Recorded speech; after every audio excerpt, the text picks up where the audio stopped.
Well, I found a use for all these old pieces of pipe under here. Usually there's more, but I like to cut them down the seam there, but this one's already got a cut in here. We'll follow it. And it's colder outside right now than the friggin' shoulder Trump's giving us. Now, in efforts to give you guys a little more content, I've decided to put some heat in the old Dodge.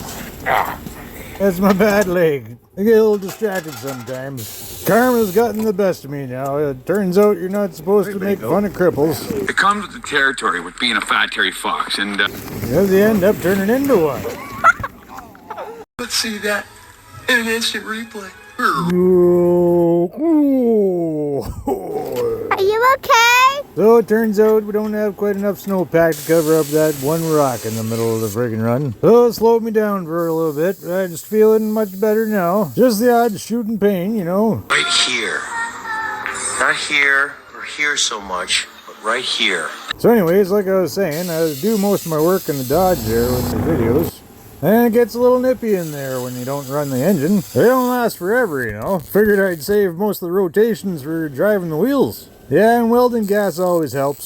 So I figured I'd turn the heat up in the old Dodge here by making a little wood stove. Oh, friggin' thing jumped right out of there. You're not getting away that easy. Friggin' nylon. We'll incinerate it instead of incensing it. Can't imagine that'd smell too good. And it might cause cancer in some Californians. There you go, that ought to do it. Tack that in there. We got no time for full welds around here. It's friggin' freezing out there. Now we'll have to make a mouth for it. And some lips. It's like Mr. Potato Head for a friggin' wood stove. And now I suppose we could put a nose on it. Go for a long nose. Oh, a little too long and cut into his lips there. That'll buff out. This is gonna be so nice. Oh, where'd it go? This vice can't hold on to anything these days. That slot was for a little nut that I welded in there. That way if this guy starts shooting his mouth off, we can just lock his lips shut. I got a bright idea here. We're gonna make this thing self-feeding so we can stick some friggin' 2x4s down the top of her. Or 1x4s, or you can double them up. As it turns out, the 2x4 that I made it fit was not quite the size of a regular 2x4, so I'm going to have to trim a little kindling off of the future 2x4s.